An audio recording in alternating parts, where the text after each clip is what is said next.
There was a time in hip-hop where streams meant of consciousness. Freestyles was not written verses memorized, but pure spontaneous trains of thought verbally expressed in real time. Every hip-hop scene had their juggernauts, titans you had to clash with in order to know your place and earn your stripes. With one of the most original styles and voices in Hawaii hip-hop, his impression was felt in the rhyme ciphers early to mid-90s with his crew VM, one part of the High State family. He made a lasting impact on other MCs with overpowering panache and intricate wordplay. Later, he teamed up with Jesse Fame to form Moʻilla Pillaz to produce 3 full-length albums in 3 years. It's my honor to welcome to the ALANUI MELE podcast, Boogaloo Buzz, Buzz One, Jay Sonic, Jason Tavares. Aloha, brother. What's up, my man? Yeah. There we go. Here we go.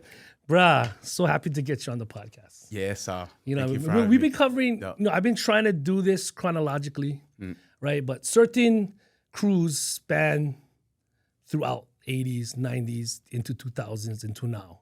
You know what I mean? And then certain individuals are involved in more than one element of hip hop, you know, which I would like your take on this, is lost in today, the 4 elements of hip hop, right? But you've been involved in all 4, but mainly in the graffiti side and the MCing side. So what is your earliest experiences with hip hop? Something that you can recall. Oh, yeah. I recall all vividly. So hip hop for me began when my mother moved to Honolulu from Maui when my parents separated. And so we lived on the School Street, Nu'uanu block, in the apartments there, Huna Street apartments. And I went to Ka'ulu'ela School. And so I arrived in that downtown Nu'uanu, Chinatown area, Kukui Gardens, Mauna Kea Towers. Wow. Kukui Towers, Mayor Rights is right across the thing. Ka'ulu'ela Housing, and we're living in apartments right across School Street. And so we're all at Ka'ulu'ela School. So I showed up to Honolulu right in 81. Coming from where? From Maui, from the Maui. Guavas. Yep. Okay. Yep. You said the guavas. What is that? Just deep in the Guavas. Oh, yeah. Nice. Yeah. The guavas, like the sticks then. Like in the country, bro. Country. This is Maui in the late 70s. Yeah. So this is Maui in the late 70s. So yeah, it was a whole different time and place. Wow. So what made you move from Maui to Oahu? Yeah, it's because my parents got separated. Okay. So there was that tower moment in my young life. Right. Yeah, where that.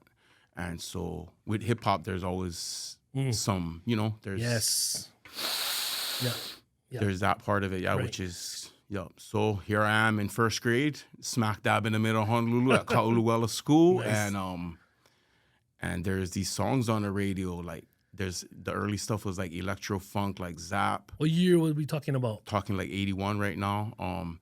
Nucleus, things like that. And so, wow, what is this? So wait, already in first grade, you're keen and aware to these things. Yeah, first, second grade. We're not. Yeah, it's already, because it's like coming out of electro funk, Zap, stuff like that, which is already going into, they're starting to rap in the songs, right? And Rapper's Delight and all this kind of things is floating around. Like people have tapes, people dubbing tapes off each other. If you could get a dub, like that's like, I got this. I can go home and listen to it. And then the next step would be like you try to memorize the rhyme, and if you could say it, that was super cool because I could memorize and say the whole rhyme. Go back to school. Right, and say it to your friends like that, right? And then there's cardboard boxes. There's break-in Hawaii. We're all gathered around. Even my grandpa, he was an old Portuguese Paniola. He loved breaking Hawaii, bro. And then we were doing the moves in the living room after we watched the show, and then it's so like the transference of creativity, wearing bandanas, like starting to wrap bandanas around, and just little things, because you're a kid, you don't have money to buy stuff, so you just do little things to try to make yourself hip hop. The way you put your laces, like I said, cardboard boxes. What was one of the first verses you memorized from back then? Do you remember? Yeah, Nucleus Jam on it. Okay. And Lottie Dottie. Oh, nice. Yeah. And Lottie Dottie is what? 86. Lottie Dottie. Let me look at that. Yeah, and check Nucleus too, because this is pretty early stuff. But I remember just hearing, the first impressions of hearing those things is like, what in the world is this? I've never heard or felt this way from anything ever before. The first time you hear something like Nucleus, the first time you hear, Midnight Star, The first time you hear things like that, it's like, oh my God, this is a whole new universe, and I want to be a part of this.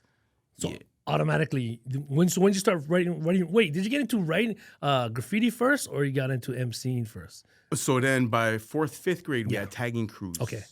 And so the older brothers of my friends, like my first tagging crew partner was Christian Padilla, the Padilla brothers, Bongo, Mark, and Christian from Kukui Towers. Older brother Bongo was part of Humanist Party's HP, and he was too much. Okay. Too much from HP, which is in and then we had like missionaries. It's all in the blue light stuff. So there was like the older brothers, and we were the little Groms in the elementary school. And so we were copycatting the older brothers. So we had a tagging crew. Me and Christian made our own tagging crew, and then we got invited to the bigger tagging crew, which is in the school called MTS, Master Tagging Squad. So, I love those names. Yeah. So no, but I'll tell you something hilarious. My first crew was me and Christian. We both were the only ones that knew about Bob Marley, and so we called our crew EAJ, Expert Artists of Jamaica, and it was just 2 of us because we loved Bob Marley. And Wait, Expert Artists of Jamaica, because we knew about Bob Marley, and so in our 4th grade brains that made sense. Yeah. But then we were getting up, so we got invited to MTS. Okay. And this is like 4th, 5th grade. MTS was Master Tagging Squad. Stevenson guys, Roosevelt? No, this is all Kauluela Central. Kauluela yeah, still. I'm in Kauluela. Yeah. Oh, so these are like 6th graders then. Yeah, we're like we're like in 4th and 5th grade. Like we're and so I think it was like in we were getting up, dude. Like Saturday, we'd go on bombing missions. We'd all meet up, and then we would like walk from that area. In elementary. Yeah, in elementary, we'd walk from that area to Alanuai, bomb everything, like bathrooms and everything, and then come back.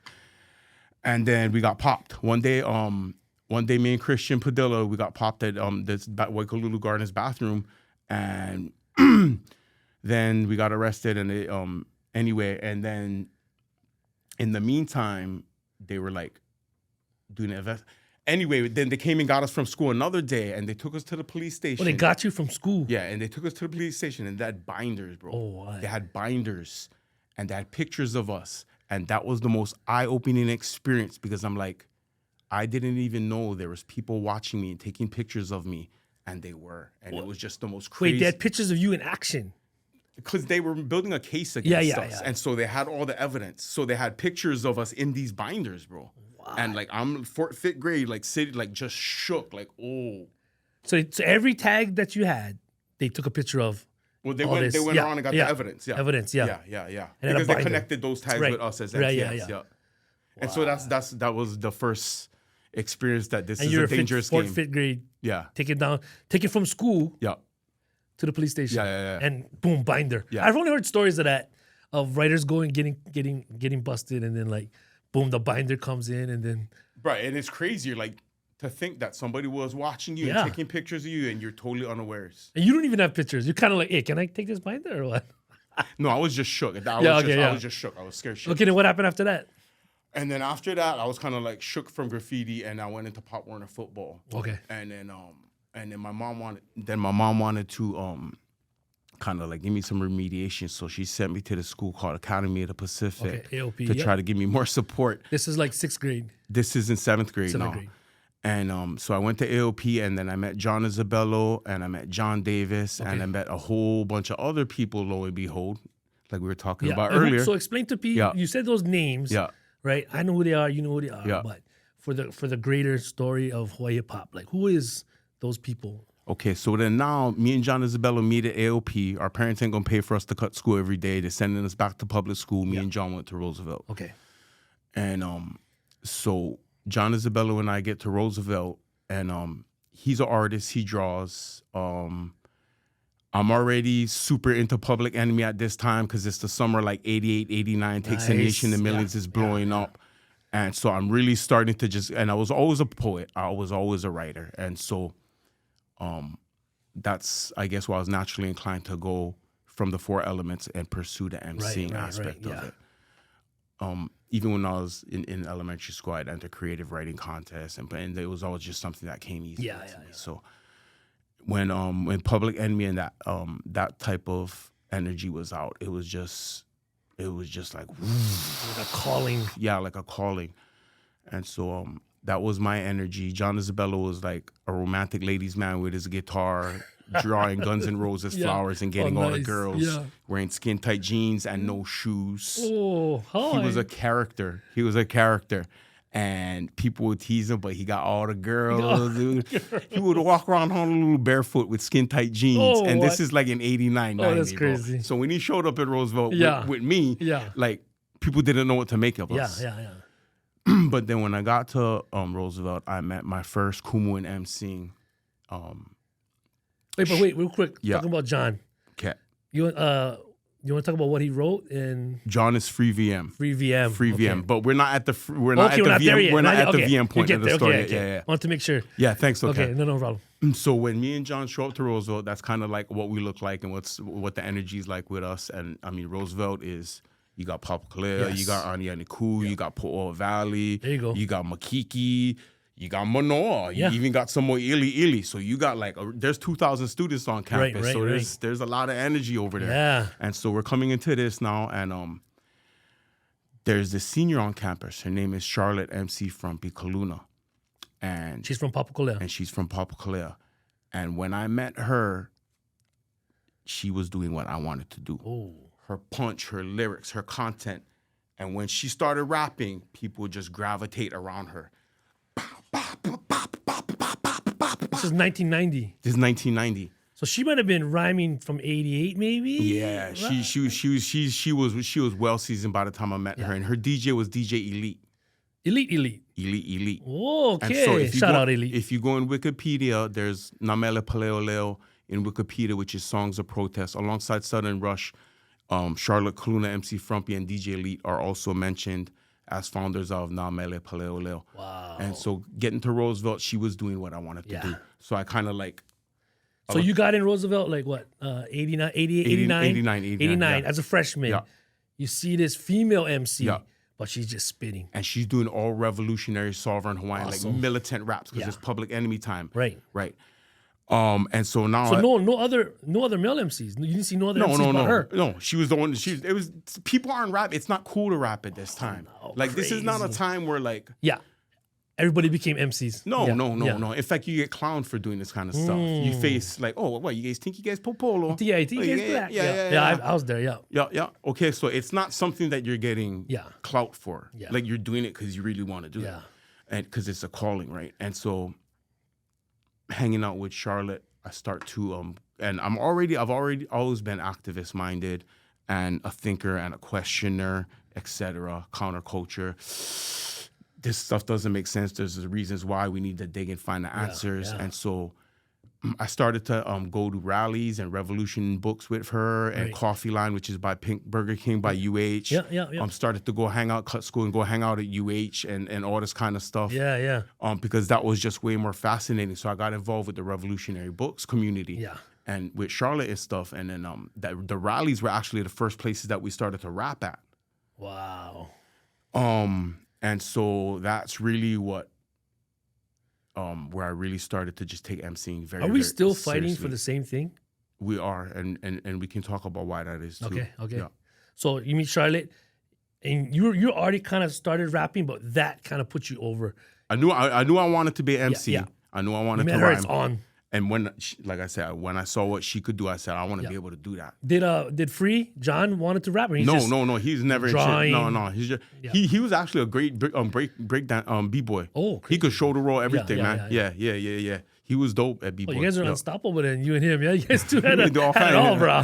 The MC, two-man crew. DJ, Graffiti. And then so after Charlotte left Roosevelt, because she was 4 years older than you, 3-4 years older than you. Yeah, because we were freshmen and she was a senior. Oh, okay.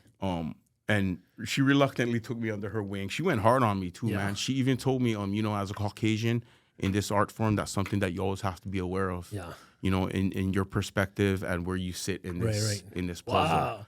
Wow. So she kept it raw and real. Deep. She went hard on me. Like before we do stuff, like she make us like you be on your second bar. No, start again. You gotta like. She was like that. She was really like a kumu like that. Wow. So MC Frumpy, the Empress Frumpy. Yup. Then when she left, we continued on with the activist stuff at the school. We'd be like handing out like the flyers and getting in trouble with the principal because it says crazy stuff on the flyers. And then that youth brigade that we started from Caroline and Marnie guys that we met at Revolution Books, which then ties into Radio Free, which then ties into Gold Voice, which then ties into... they're all connected. Right. But it starts out with Revolutionary Books and Coffee Line and stuff, actually, and jellies.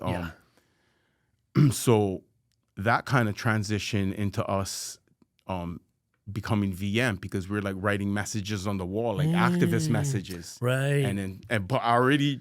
So I was shook to tag from the 5th grade experience, but then now I'm not that shook no more. Like I'm like, the system, we're gonna get it, right? Like, and so from that youth brigade, then we made VM. Okay. Yeah, I remember the day we came up with the name VM.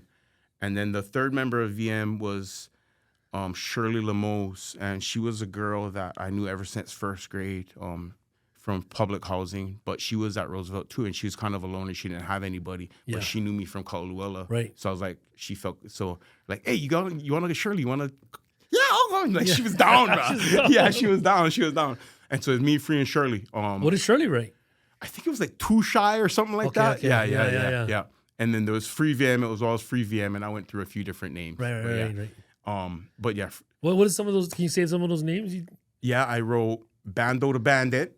And then I wrote Toke 1, and then I settled on BUZ. Okay. At a certain Toke was T-O... K 1. Yeah. Okay. Yeah. Nice. But Free VM was the most up ever. Free VM. Couldn't. There was a period where you could not go anywhere in Honolulu, let alone the island, without seeing a Free VM somewhere. Yeah. And they waited for him in the park across the street, Old Stadium Park, one day for him to get off the bus, and he said the unders just came. No way. And then he stopped after that. Wait, so can you rewind that story? Do you know how that story started of when they were following him on the bus? No, I mean it's just like with my previous story from Kaʻaluʻela. You're up so much. Yeah. They're like, F this kid already. We're gonna get this kid already at a so certain they knew point, already what he looked like, what school he went, and they just waited. They're gonna figure out who you are. It's Honolulu. Yeah.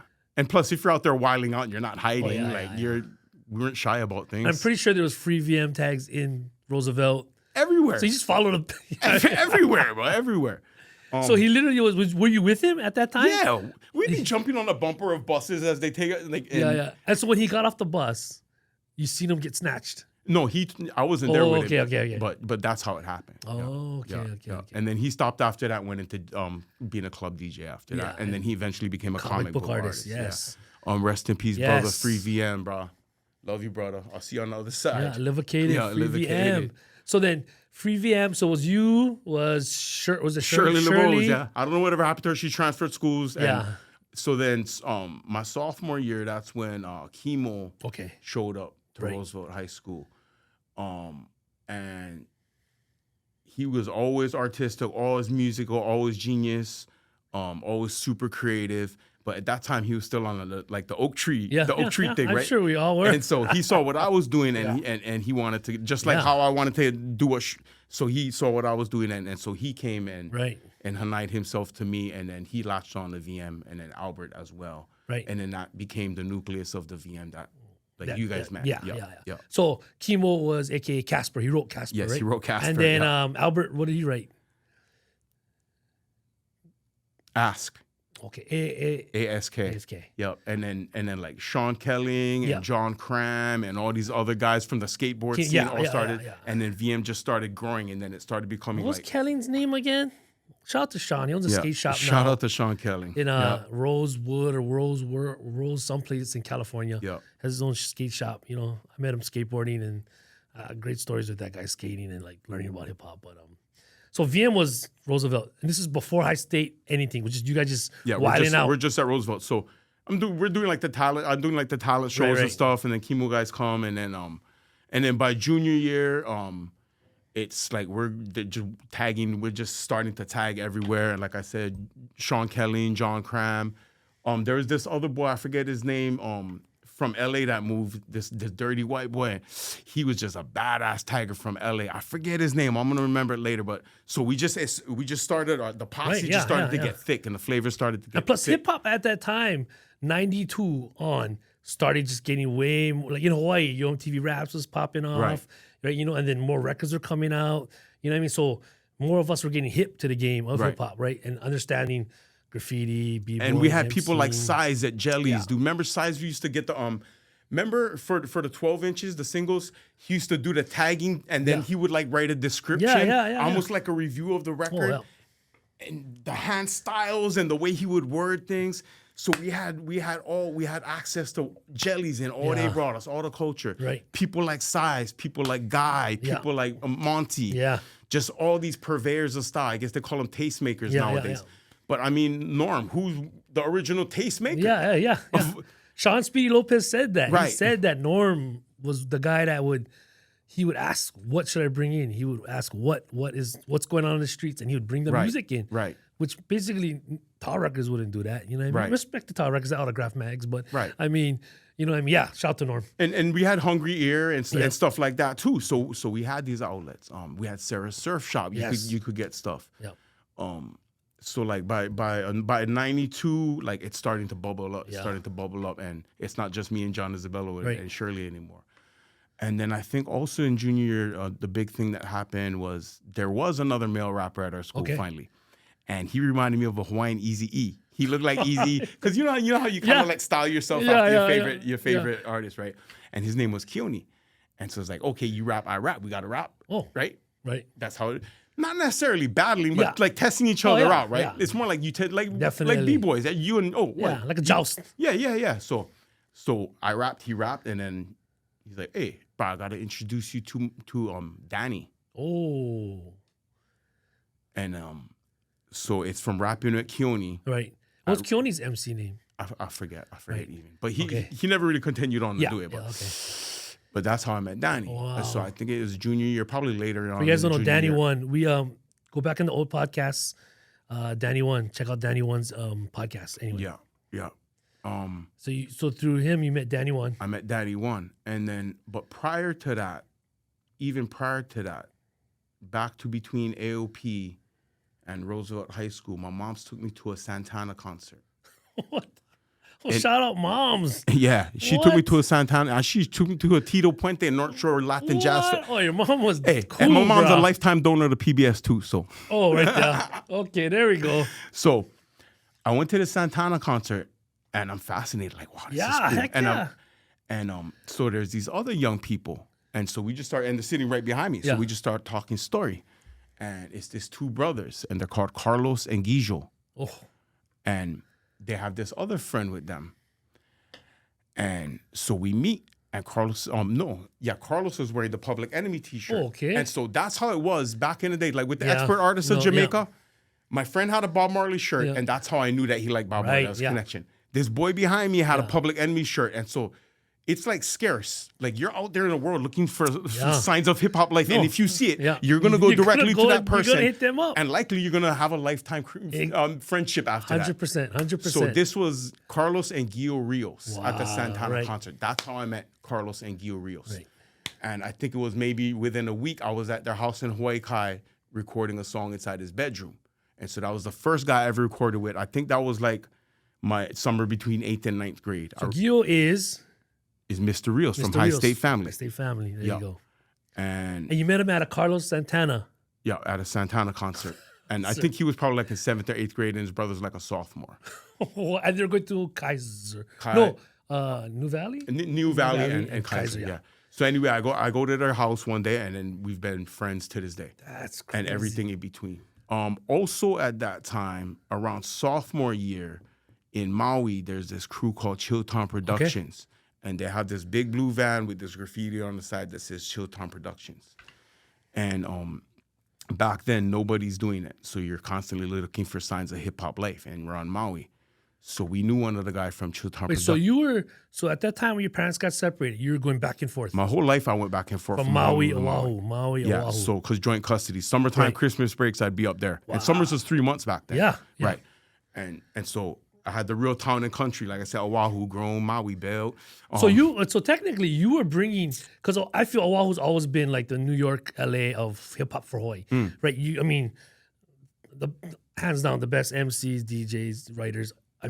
Because we have the cities, we have the competition that happens in a city, and that's a whole other thing. Yeah, so you'd come back and forth. I'm pretty sure you took whatever you soaked up that whole school year. And you took it back to Maui. And then I'm coming back to Maui everybody. And they're like, oh, this Honolulu guy, right? Yeah. Like that, right? So to them, I'm the Honolulu guy, but then to Maui, I'm the Honolulu guy, but then to Honolulu, I'm the Maui guy. Yeah. So it's all yin yang. Yeah.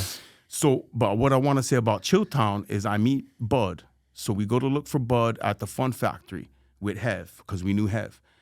And so we go into the Fun Factory and Bud's on his game, and he doesn't want to be interrupted. So he finishes his game, and I spit for him. Boom, just like we gear it's on it. And then so I think within like a week or two, I was at his house recording a song with him. So Bud is... DJ Blast from Chilltown Productions. So all through those years, on Maui, I'm part of Chilltown Productions. Recording equipment, turntables, everything. And how old is he at this time? He's probably like just out of high school. Wow, okay. And so being part of Chilltown Productions meant that you had to be part of the crew. You had to help load the van, all of the 20 record crates, the lights, the speakers, help set up and everything at the party. Why? Because if you did that, then if you wanted to dance, you get to dance. Yeah. I wanted to rap, I'd get the mic. Right. Then at the end of the night, we all got it just like a platoon. Yeah. Pick up all the crates, all the lighting, all the speakers, load it back in the van. And then Chilltown Productions never did drink or smoke, so they're Jack in the Box by 11, 12, talking, snacking, eating French fries and cheeseburgers. Oh, that's cool, bro. But Chilltown Productions represents 100% pure hip hop from the record crates. Who is and who's in Chilltown Productions? So Chilltown Productions started out with Adam and DJ Blast, Hev Be Wild, DJ Skinny Guy, Randy, a whole bunch. I mean, and it just extends. Yep. Real quick, shout out to DJ Skinny Guy. He was, I think he's the first guy from Hawaii to ever get entered in, or to ever battle in a DMC. And it's trippy because on Oahu, we only knew about that when the video came out. And this is before Skid and before Nocturnal? Yep, before them. See? So we're on Oahu. He's the original P-Boy bad boy. Yeah, we get the VHS pop. By the way, I just saw him a week ago talking for half an hour at the soccer practice. Nice. So we're all still, these relationships we're speaking of aren't, like we still all know and love each other. So of course, back then, you had to wait for the VHS to come out. You buy the VHS. I think I bought it from The Beat. Might have bought it from The Beat. Pop it in. DJ Skinny Guy, Maui. We're like, I was like, what the heck? Didn't know Maui had DJs. You know what I mean? This guy's from Maui. So that's DJ Blast. And so DJ Blast then had his own school of DJs around him after that. And DJ Skinny Guy is... Yeah, so shout out to Skinny Guy, Blast. And so Chilltown was and when did that start? In the early 80s? I would say Chilltown probably started in 87. I don't want to misquote. And Blast is from Maui? Blast, yes, is from Maui. Oh, okay. Yeah. And I don't want to tell his own story. That's for him. Yeah. But I mean, even when you ask where did it start, I even just remembered that the Maui County Fair, we'd have talent shows. Okay. And me and my childhood friend actually got up on the stage and tried to break dance when we were like in second grade at the thing, right? Gotta love those. But the county fairs were different back then too, because it was like the local community coming together, and you want to eat. You had the parade before with all the civic organizations going through town, so you visually see the community, right? The pageantry, the dress, everybody's different elements that they're into, whether it's Boy Scout or whatever it is, right?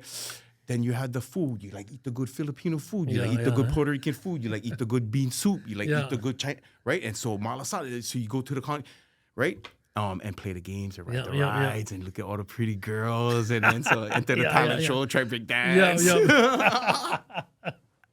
Classic. So I mean, so that's all what the MELE is, What's crazy is like, I don't know if you, I mean, from the outside looking in, I could see you being a huge influence without you knowing it on Maui's hip hop scene, because when I used to go to New York or meet somebody, so for instance, when I met Sean Kelly, knowing that he's from New York, I was like, bro, what are you listening to? You know what I mean? You're picking the brain of these guys because they're in it. They're thick in it. So, I mean, coming from, I can imagine you coming from Oahu, going to Maui. Little did you know, they're probably doing the same to you. Like, are you bringing tapes back, your records back, letting you know, people are battling. Or just styles, slangs, concepts, streams of consciousness, like you said. Right. The original stream is the stream of consciousness. Yeah. That was a great line. Who was some of the, I mean, I'll eventually get the Maui on here, Big Island, all the islands, but was there any other MCs on Maui that you know of? Yeah. At that time? There's my man Raji. Okay. Pharaoh Poppy. Okay. Hev Be Wild. Adam from Chilltown. A few others, not many, but then the next big thing in Maui, I don't want to go too much into Maui because we still got to move back to the Oahu story.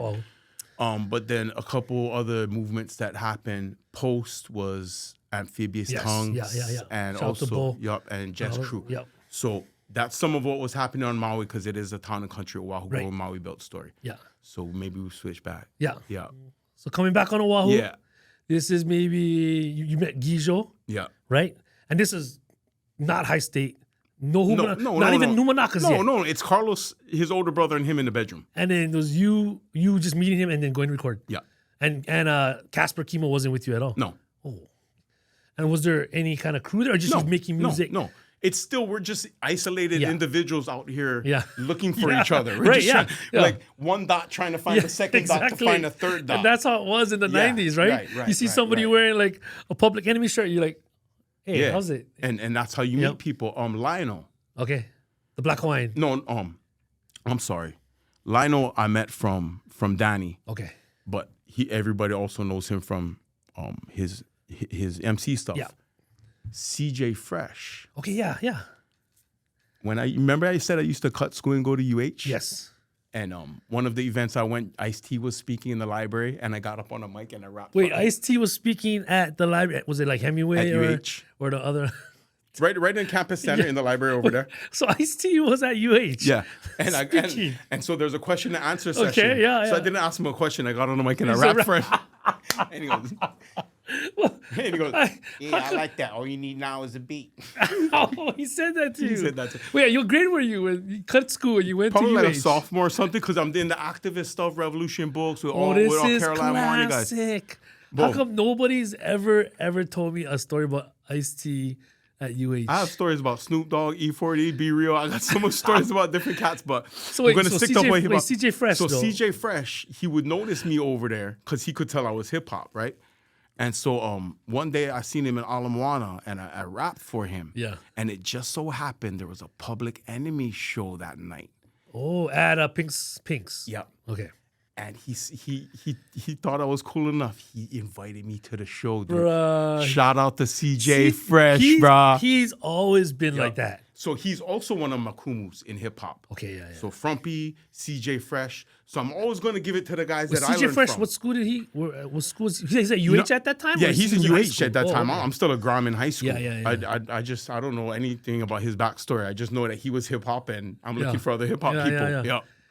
And so he invited you to come to the Public Enemy show. Yeah, and you weren't even of age. He got you in though. He got me in. I got in somehow. Yep. Yeah, CJ Fresh. Yep. So CJ Fresh. So how was it going to the Public Enemy show? Being how old, 16? Yeah, maybe? it was unbelievable. I was just floored. I was like, after that, there's no turning back. Like, Wait, real quick. So you were at an Ice-T rally at UH, and you meet CJ Fresh.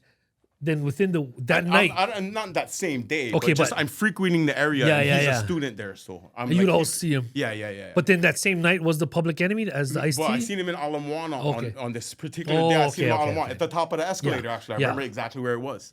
And like, I had a new verse I wanted to share with him. Like, check this out. This is. And he's like, oh, yeah. And then I guess it was cool enough that Wow. And who else was Urban Joint open for that?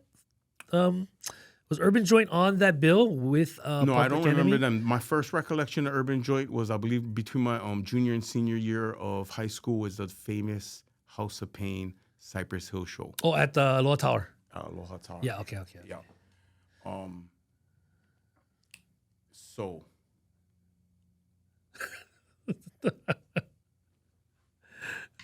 Pause here. Yeah. Because we kind of jumped all around. We started kind of crawling and then the CJ Fresh, Ice-T threw me off. I didn't expect that story. So just around that time going to UH, Marnie, CJ Fresh. Yeah. And then it's going in. Now we're going into the Radio Free era. Right. Radio Free Hawaii. And then that's when I meet Monty.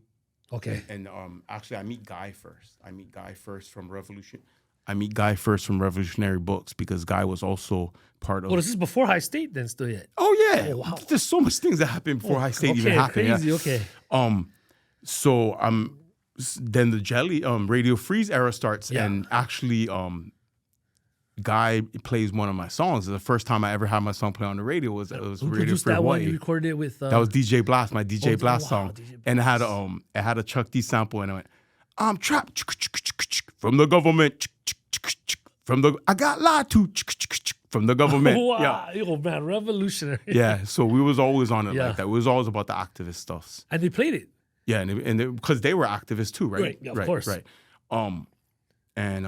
So there's a story. My dad was driving home from work one day, and my song came on the radio, and so he got so excited he lit up a spliff, dude.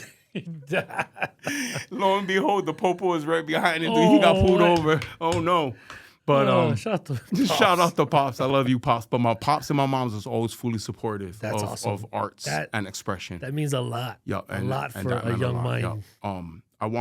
Me and Free wanted to. We asked the principal if we could do murals. Yeah. On the high school wall, and they said boo, right? Right. But now people are getting paid to do murals. Yeah.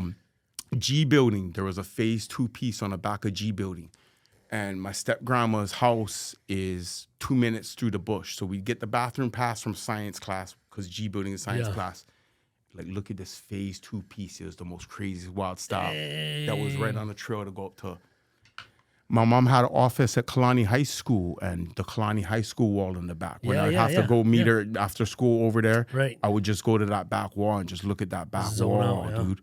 There was one time that me and Casper, we went to Pearl Ridge, and we was at the bus stop at Pearl Ridge, and phase 2 is at the bus stop, and we're like, yo, you're phase 2. And he was tripping out that we recognized, that we were adept enough to identify him.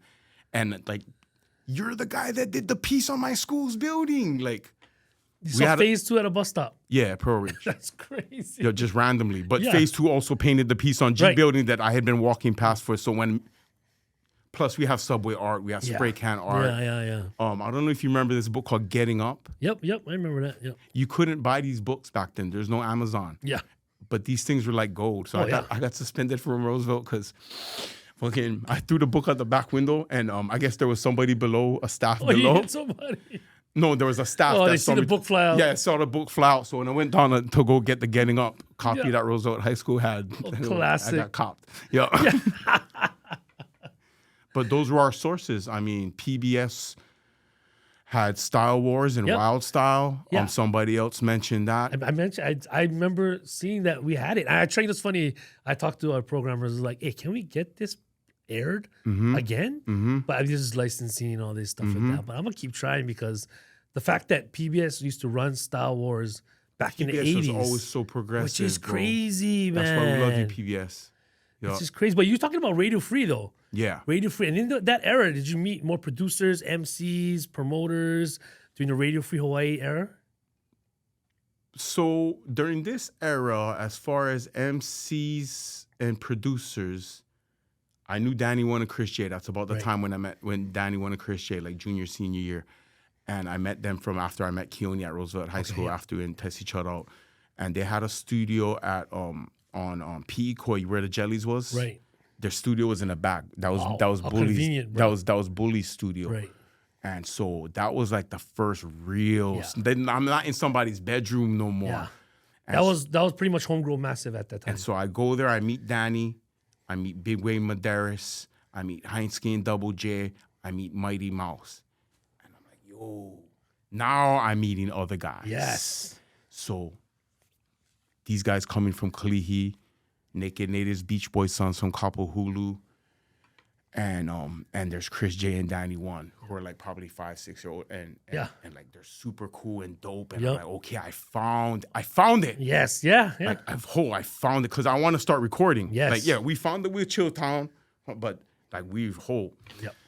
And they're interested in us because we're a little younger and we're a little more hip to like, because we're reading the source magazines, we're going to towers, we're digging and stuff like that. So when Big Wayne and them met us, like, yo, check out this group called Onyx. Oh, yo. And so we start turning them on to all this because they was more on like the G stuff because they're gangster, you know what I mean? Like, so then we kind of brought that part and so everybody started together. So They taught us, you know what I mean, what they taught us, but then also, it's like that thing that Karis once says, when old people listen to young people, you're better amongst your peers. When young people listen to old people, so it was like that kind of dynamics, right? And so that's where Homegrown Massive kind of started in Bully Studio over there. And then that studio came to an end, and then it became Danny's house in Moʻilla Okay. right there. And then that was a hot spot where a lot of stuff jumped off right there at Danny One's apartment. Because again, back then there's not a lot of people that are doing things. And so Danny One's that guy. If you want to record stuff, Danny One's one of the few. Yep. And then later, Taco with Duran Sound linked up with and Tacos but at this time it's like very few places. So Danny One's apartment became like ground zero. Became ground zero. So then, at this point was so Casper Chemo was rhyming. Yeah, you and him. So they're like sophomores. I'm like a junior, senior now, and now we're tagging. We're all rhyming. Like, and you introduced him to Gijo, Chemo, or was it? Eventually they all met, but that wasn't like because Gijo was in Hawaii. So and we're over here. We're in town. Yeah. So Danny One. Yeah, one thing about Danny One is when I first met him, like him and Jamal was the first two guys I've met. They were so welcoming, like ridiculously welcoming. Yeah. They didn't judge. Yeah. You know what I mean? Of course, they weren't gonna welcome you if you're whack. No. Yeah. But they definitely checked you. But once you checked out, they were like, "Hey, man, come to my house." So that apartment, Homegrown Massive started, and then we had other people start to come through. Yeah. A couple of people of note, is we had these two brothers from Portland, T-Rock Shabazz and Kiri Case. Wow. T-Rock Shabazz was like kind of like a short, super hype guy with dreads. Okay. And Kiri Case is a tall, skinny, red bone brother. They introduced us to the concept of rhyming off the dome. So before that, everything we didn't even we didn't right. And being a shorty, you never heard anybody freestyle. Well, there wasn't a thing in Hawaii. They're coming. So again, MCing, rapping is not common. Let alone off the dome is not common. Yeah, definitely. Right? This is like 90. This is like 93, 92, 93 now. Yeah. This is 92, 93. Yeah. So T-Rock comes through and he's like a supernatural. Like, you know, yeah. And so he's going and winning every battle. And everybody wants to finance and fund his project. And in Hawaii, in Hawaii. Yeah, in Waikiki, in Honolulu. He's winning everything. Nobody can stand next to him. Yeah. And his other partner, Kiri Case, is also connected with Good Life Cafe, Freestyle Fellowship people. Okay. And so I hanai myself to Kiri Case because this is now what I want to do. Yes, okay? yeah. When I saw Frumpy, what these guys is doing, that's what, we can do this. So then we started to learn that. And so we're some of the first ones in Hawaii. And then so it wasn't pretty at first. There's growing pains, right? Was we meaning who's? You? Who was there when you guys met these Portland MCs? So at this time, Aja, Casper and I are rhyming with each other. Yeah. We got the Homegrown Massive, we got the Big Bros, as well. And then Kiri Case guys come through. Right. And that's how you started like, whoa, that's what we And so now we're just ciphering. Right. Okay. And we 2 bars, sharpening, boom, boom, boom. And now we're getting used to it like that. Yeah. Because every day we're always together at Danny's apartment. And then these guys, what was their names again? Sorry? Kiri Case and T-Rock Shabazz. Yeah. So they brought freestyling, the art of freestyling to so Hawaii. Kiri Case was connected with the project Good Life guys. Yeah. And he and then the Portland, Leimert Park, LA, South Central, Hawaii. Yeah. Makiki. Yeah. Boom. Moʻilla. Yeah. And then they kind of tipped you to the game of like, this is how we do it. Yeah. You can actually rap off the top of the head.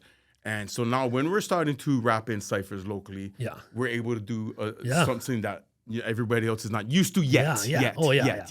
Everybody's going to get good at it, but they're not good at it. So I wanted to mention them as well. And also around this time, now maybe towards 93, I graduated. But me and Kiri Case, we had this we made female jewelry and we hustled at the swap meet. And then Kiri Case took me to LA, and this is the summer that Inner City Griots came out. Ooh. And Kiri Case brings me right into the inner social circle of the Good Life Cafe people. Oh my goodness. And I'm at a house party in the Valley with the whole Freestyle Fellowship, like in somebody's backyard. And there's like a mic with like 100 guys around it. This is the summer Inner City Griots came out. Oh my God, dude.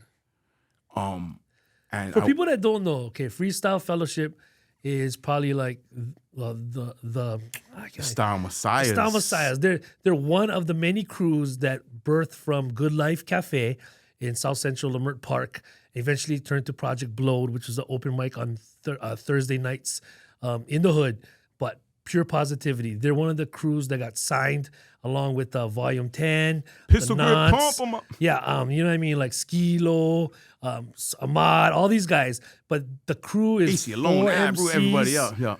a DJ that is by far Kilo. like the Miles Davis, Quincy Jones of hip hop style. Anyway, they without them, freestyle would be pretty much nothing. So here I am right out of Roosevelt High School. Yeah. We already got Homegrown Massive started. Now I'm in crazy. LA with Kiri That's Case. crazy.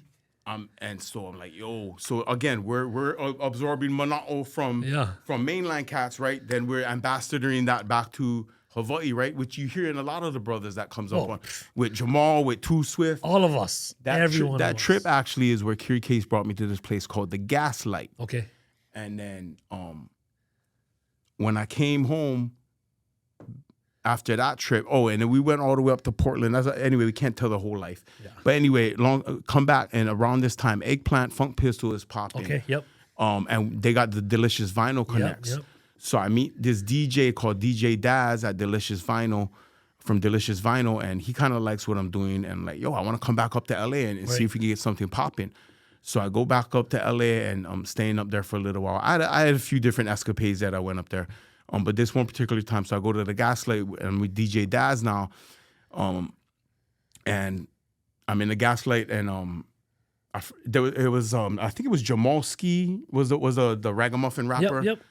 But I got to open because Daz was spinning, and so I'm up there on the mic rapping like that, and then this guy comes up to me, and he's like, "Oh, boom, boom, boom, yeah, I'm from Hawaii. What?" And it's Jamal. Jamal. And so we exchange numbers, and like you're lonely when you're up there as a local boy. It's lonely, bro. It's not fun. It's not fun, which is why I never stayed that long. I was that lonely because I'm a true local boy. Yeah, come on. And so the next day I went and met up with Jamal at the Burger King because they had 99-cent Whoppers and we're broke, right? And then I've known Jamal ever since. That's insane. I was gonna ask you if you met Jamal up there because Jamal was there the same time. Him, Too Swift, Slick. Did you get to meet up with Too Swift, Slick, and? No, I didn't know those guys. I just knew Jamal. Yeah, because I wasn't around that long. Did Jamal grab the mic at all? No. Jamal. He was just Jamal that night. Yeah. But then also through Daz, I met my brother DJ Wordsworth, who was the right-hand man for Hayes. And so another escapade that I went to LA to try to see if we could get something going with Wordsworth was when Hayes, his clothing line was first popping off too. And Wordsworth was his right-hand man. And then, but they had to go to Japan for a clothing convention. Right. And so I had this job in the Valley at the mall that I had it for a couple of days. And then now here I am in Silver Lake alone, like miserable again. And lo and behold, the Humanakas are in town. What? And Taji's grandpa gave him a gigantic yellow station wagon. Okay. And so the Humanakas come visit me. Yeah. And I'm miserable. Yeah. And they pull up in this big yellow submarine.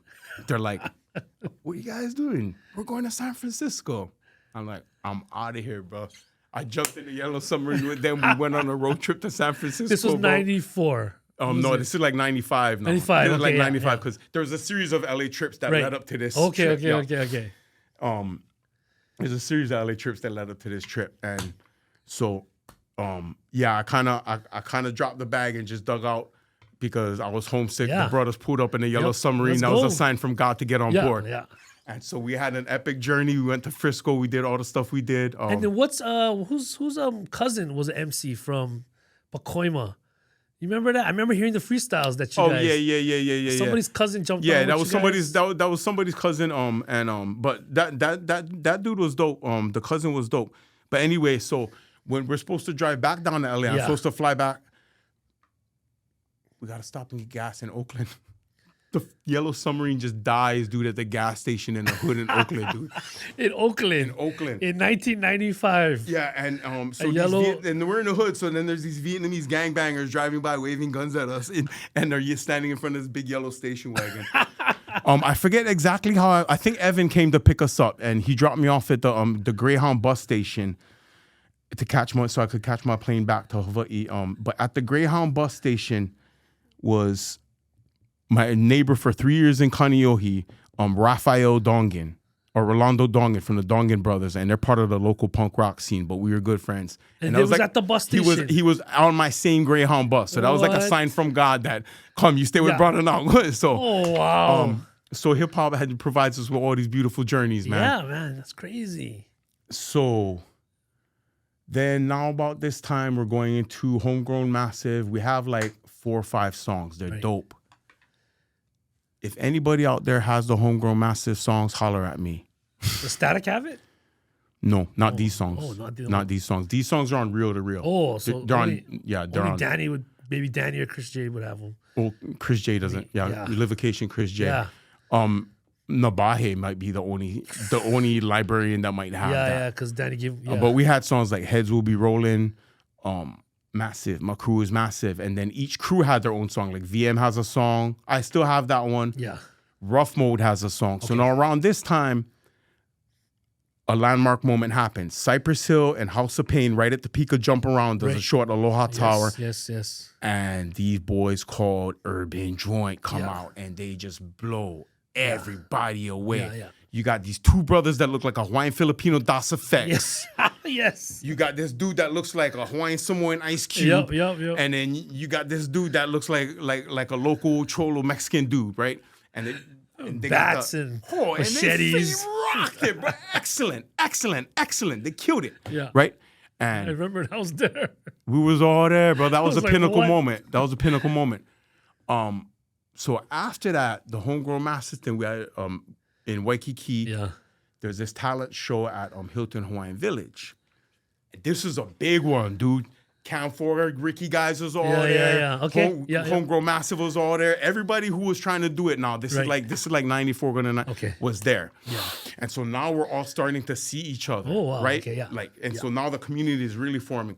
Plus at the same time through tagging and Aija, Yeah. the Alien Native guys, all those guys, Timers, right. Woes. Plus I lived in Kaneohe for 3 years. So anyway, so it's really starting to germinate. The culture has really 94 germinated. was really popping. So we go to this talent show, and at this talent show, we meet this big Samoan brother from Cali, and his name is Big Time, Ryan Leuta. Okay. And we meet him, and he raps kind of like King T Chubb.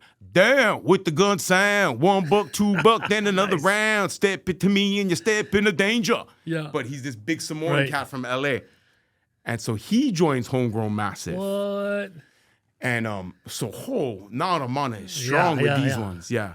Wait, was the Portland guy still there in Hawaii, or they left? Yeah, they went. Yeah. Okay. So we have these affiliates that come in and add their influence and their mana. Yeah.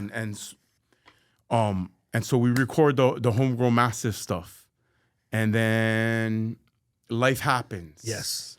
And then around this time, these boys from East Side have graduated from high school, Right. and they started to come out to the Eggplant and stuff like that.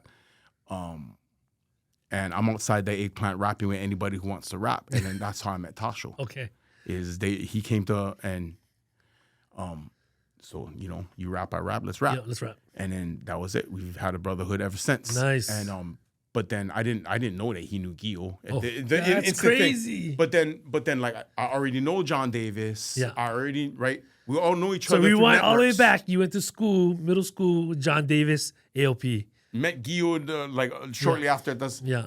So now we're coming 4 years later, and all of these things, all like remember 1 dot, 2 dot, 3 dots. The dots are starting. Well, John Davis, for people, just explain quickly who John Davis is from Ukladamak. Right. He's the drummer for Ukladamak, one of the founding But members of before that, Ukladamak. he was in, what scene was he in? He was in the punk scene, I Punk scene, believe, right. before that.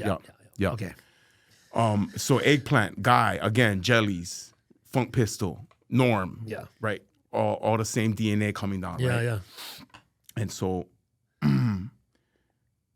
Humanakas is starting to come out the house, and again, they start to come through the Dannies. Yeah. So now we're all coming through the Dannies, and then even back then, Sub-Zero, Lover, Yep. were at Danny's with us. Nice. It was, if you were doing it, you guys were gonna be hanging out because not everybody is doing hip hop. Right. Yeah. And so that's how I originally knew Lover. Right. Drama went to Roosevelt High School. Oh, crazy. Yeah. I've known Elton and his brother Walter since first grade. They went to Kaʻoluʻela school too. Okay. Walter was my older brother's classmate. So I've known the Solis from Kaʻoluʻela since first grade. I've known them my whole life. Walter, just speak on Walter real quick. High Chief XL. Okay. Yup. XL. Livocation. Livocation to him and his brother Elton. Yup. Another chief in Hawaii hip hop there. Yes. And the most biggest, hardest aloha brother ever, bro. He always took care. He always watched out for us. Yup. So all this is happening. Crushed the mic. In the 90, 94, 95, 96, just boom, melting pot. So that we have the Homegrown Massive album, things kind of happen, and then that kind of germinates into High State, which is right now it's VM and Humanakas. Right. Then like Sho said, Sixth Sense was his but then also we have our Go Jimmy Go cats. We have our Uklana Mock cats. Right, yeah. And we have our tagging cats. We have our skateboard cats. We have our Ala Park skate crew cats. Yeah. I mean, even going back to Kaʻoluʻela school with Cobra skateboards back in the days, dude. I mean, there's so much stuff. Shut Cobra skateboards, Cobra bro. combo. Cobra combo with the generic one. Don't buy the good one. Buy the Cobra combo with the generic stuff. They're gonna fall apart. You could get a candy, sticker, a T-shirt, and a candy bar. Yeah, a candy bar. Yeah, you buy the sticker, T-shirt, candy bar for $150. I give you the skateboard. Bro swore he invented the puka shell necklace, dude. He wrote a book that laid claim to inventing the puka shell necklace. I don't try to go in there. I just thirsty right by Diamond Head soda, 25 cents. He tries to sell you the Safeway soda. He's selling you the Safeway soda. Was a Safeway soda. The generic Coca-Cola and stuff. So that's all Honolulu in those days, yeah? That's one thing I got to say about High State, though, is like, you guys wasn't just hip-hop. You guys had punk bands. And like, it's so much, it was like it's just all corner cultures. Yeah. Cultures. And everybody, you choose surfing, you choose b-boying, we're all just trying to catch a stoke. Yeah. Like the surfers say, you want to catch a stoke. Yeah. So everybody's picking up what they pick up to catch a stoke, right? I saw something last night that said it's sad that every artistic expression is like considered commodity or skill, because as humans, the same way a bird flies, the same way a fish swims, we're supposed to just sing, dance, and create. That's naturally, intrinsically what we're supposed to do. And when that gets squelched and commodified, that's why it mutates into where we are. Like you said earlier, is that why we still are today, where we are today? Yeah. So when we're originally doing this, we're doing this because it's so empowering. You're a youth going through whatever you're going through.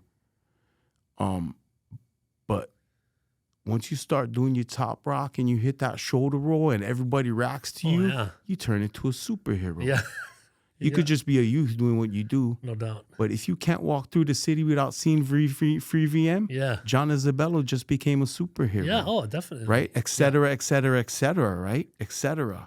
And that's really where the true intention and the purpose for practicing these arts is coming from. Yeah.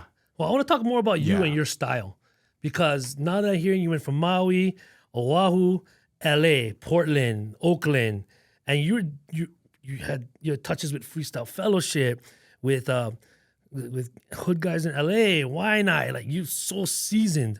Your style is like none that I've ever heard before. The way you put words together, the way, it's like you're a local boy, but you have this twang about you that I don't know if it's like the Portuguese side, I don't know if it's like Maui, Oahu mixed side, a pidgin English.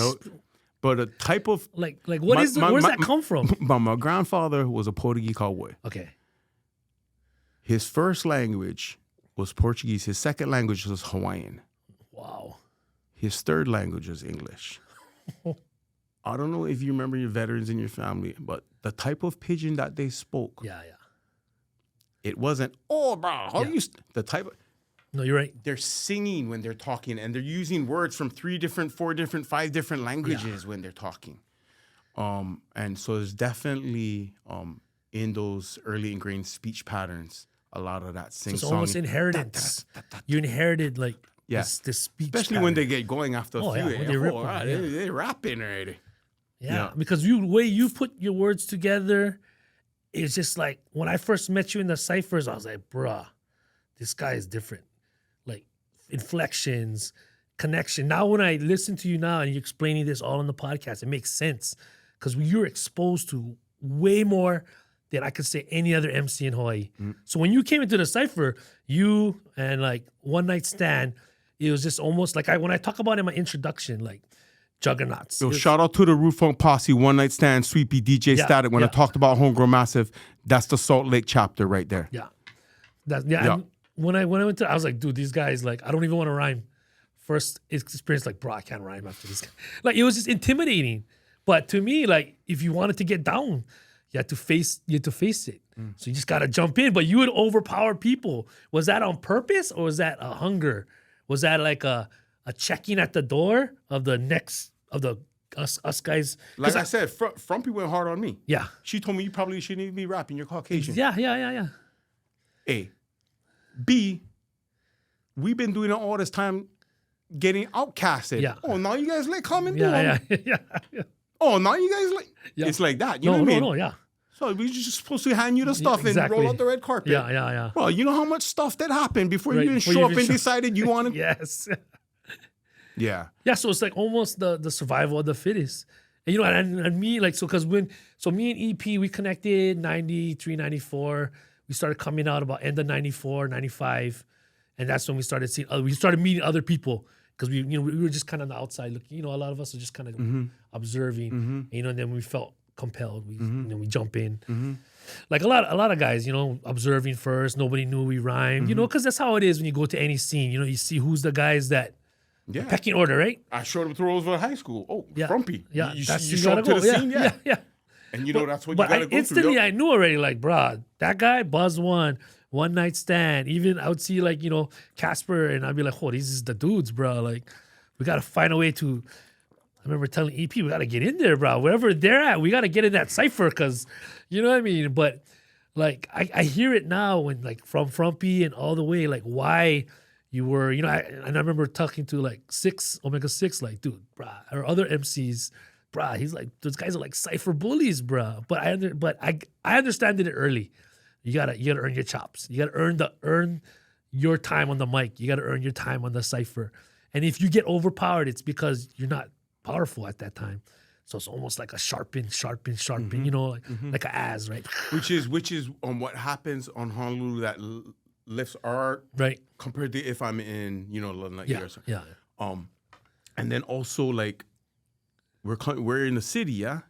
Like we're in Mauna Kea, Nu'uanu, and then you guys from Hawaii, Kai. So you guys rhyme. You guys from?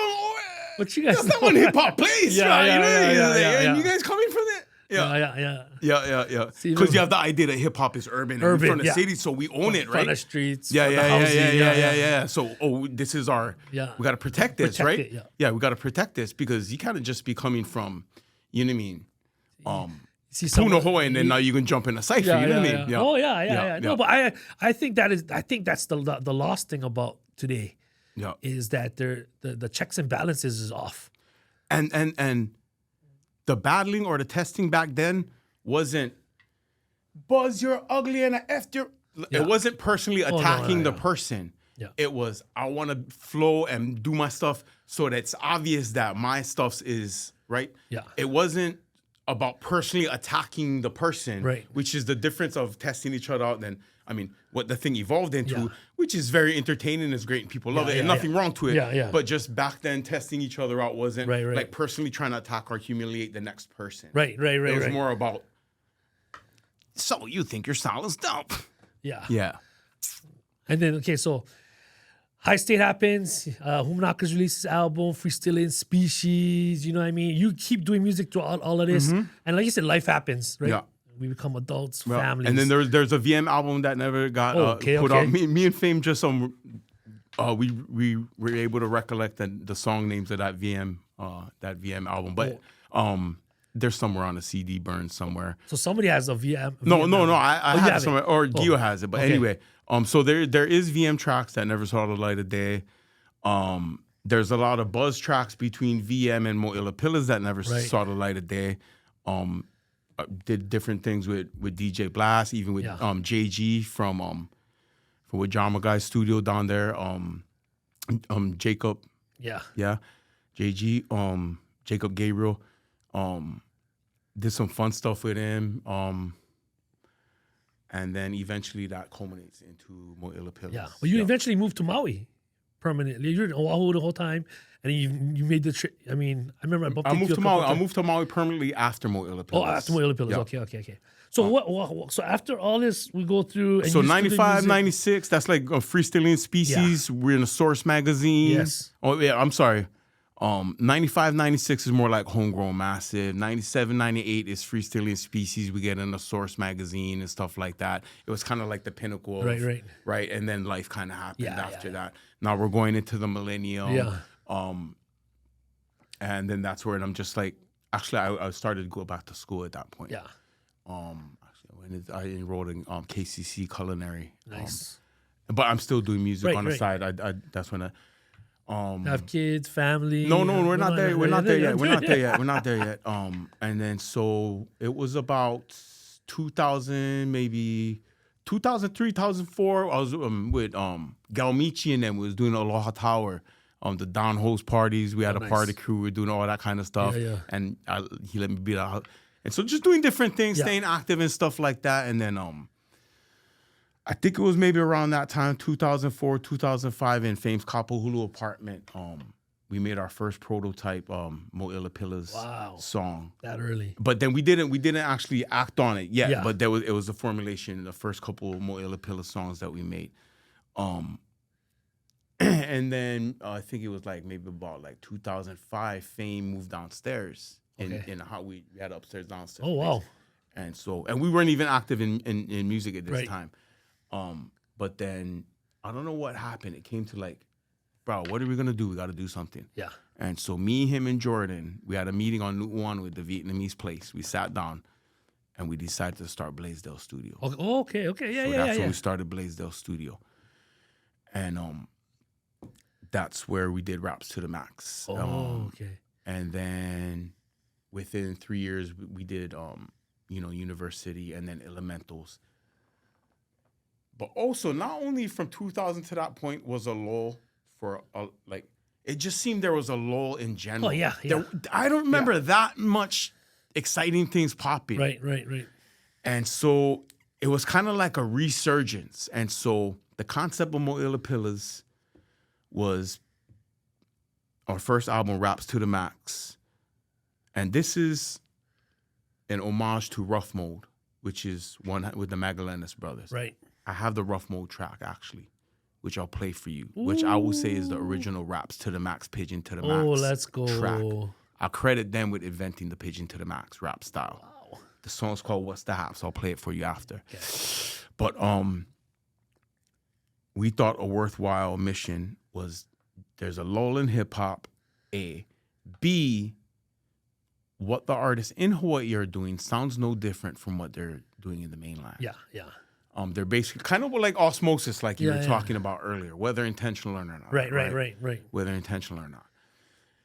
He said, we're going to show that we can take Kama'aina concepts, Kama'aina culture, our experiences, what we believe in, and make genuine, bona fide hip hop.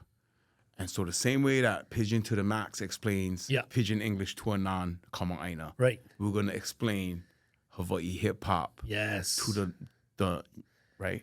And so that's what it said, Raps to the Max. And then so you saw the cover and stuff. And that's your first album, right? With Moʻilla Pillaz. Moʻilla Pillaz. With Moʻilla Pillaz.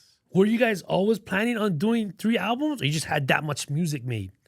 Well, it just kind of snowballed. Because me and Fame, he called me out of the blue one day. That's how I met him. Because he knew Aisha from the circles, from the social circles. And he called me out of the blue. I went to his house. The first day I met him in his apartment, we made a song called King of the Hill. This is probably 5 years before we even, like a long time before we even, and serendipity, it was called King of the Hill. and then we went on to make Moʻilla. Yeah, Moʻilla. So anyway, it's like it's all one big symphony. But Yes. but we just, you know, when you meet somebody and just right off the bat, there's a connection. I was just talking story with him for 2 hours at his house last night. We're brothers to this day. Yeah. So there was always a synergy with me and Fame. My solo song on Freestyling Species, it's called Lost and Found. He made that beat. Nice.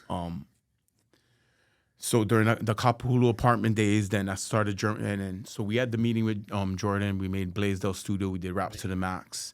But then other cats started to come in, and Blaisdell Studio just kind of jumped off. It turned into kind of like a ground zero. Kind of like how Danny's was. Kind of like how Danny's was. Like how Danny's was. And let's not forget Gio's, because our high state ground zero was Gio's place in Olomana. Okay. And like we would religiously be, that was like our temple. We are religiously going there whenever we can. We're religiously every Friday night, a wake up show.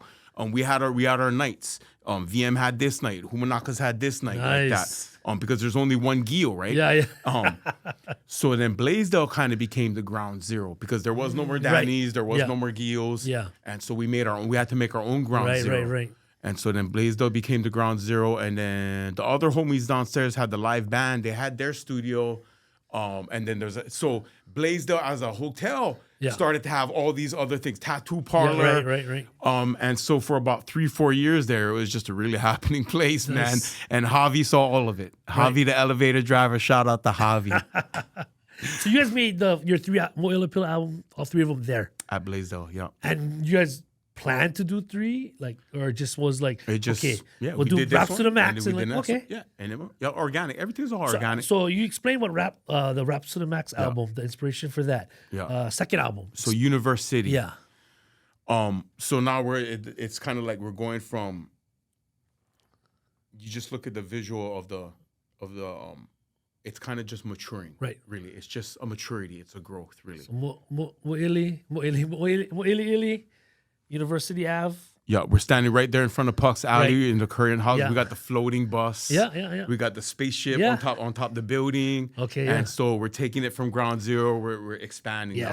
We're going a little bit more universal. You can hear in the sounds. The sounds are a little more spacey, definitely. A little more sonic. Yeah. They're less kind of like roots. Yeah. Like Raps to the Max is real golden era kind of boom bap sounding. Chop. Yeah. Fame killed it. Yeah. Whereas University, like, boom, boom, boom. So now it's starting to get, And then with Elementals, it just gets way more musical. Right. It gets much more musical. Right. So it goes from like the real boom bap sound to this kind of more sonic spacey sound to this super like musical sound by the time we get to University. I mean, we get the Elementals. Yeah. That's crazy. I don't know if any other hip hop artist or group has done 3 albums, released 3 albums, pressed 3 albums 3 years in a row. And none of those albums is a dip. It's just bangers, banging straight through. Boom, boom, boom, boom, boom. Mahalo. You know what I mean? I mean, and you've been in this longer than I have. I tell people, can you recall anybody else that's done that? I'm not talking about songs just floating on the internet. You post up 4 songs, call it an album, an EP. I'm talking about investing time, money, effort, promotion into 3 legit albums posted up. Do you recall anybody else doing that in Hawaii? I could just say that it was awesome to be able to do it. I would just say that it was a blessing that we were able to do that. The scene that we had, the people we got to hang with, the geniuses, we got all these people with all these genius talents and so good at all these brothers and sisters with their talents. And I mean, just the blessing of being able to have these experiences with other artists and create. And like we said, we went from 1.2.3 to now we have this whole. Right. Because in production-wise, majority was Fame, right? Yeah. The majority of the beats. then, the brothers working together. But you know how it is when you're in a beat-making session, right? It's not. It's just like in a cypher, right? Right? Yeah. It takes a team. So 3, though, and then done. Well, then life happened again, right? Then things happened again, right? Things happened. But I mean, what a way to just be like, yup. I mean, top of it. I mean, to me, I'm like, dude, Everything has its shelf life. I was just like, what the heck, dude? 3 albums, like, boom, and like, I mean, I would be like good there too. I'd be like, bruh, I made that mark. Like, I mean, to me, I'm kind of bummed because I want to hear more. Hey, you know what I Raps to the Max got nominated for a Hoku Hano Hano Award. Yeah, that's right. However, there was no hip hop category that year. Time, and it was in the R&B category. But what that did is by the next year, and this was when Facebook is starting to get popping and stuff with the hip hop groups and stuff. They started to advocate for a hip hop category. And they got a hip hop category after that. Right, which other wrong people wanted first. But yeah, hey, that's a whole other thing. It's progress though. Yeah, no, it is definitely progress. Yeah. So what else? So BUZ one right now. What else? What else you got going on? 2021, I put out a solo album. Okay. It's called Uncle Buzz. You could get on iTunes. Right. It's called Il Megamate. And so, if you want to hear more recent stuff, and you appreciate what I do, go check out the Il Megamate. I think it's some really good music. And that's a full-length solo album. I have one feature on that album, just one feature on the whole album. I got 13 songs. Features by my brother King Kapu from Camp Projects in Big Island. Yeah, Big Island. King Kapu, bro. Yeah, shout out but to he's in Maui. He's in Maui too. He's in Maui too now. Yeah, but that guy's a beast MC. Yeah. That's when he's one of the killers. From so what are your thoughts about like Hawaii artists? Why? I mean, the music that we make, you know what I mean, we don't make it for the general consumption.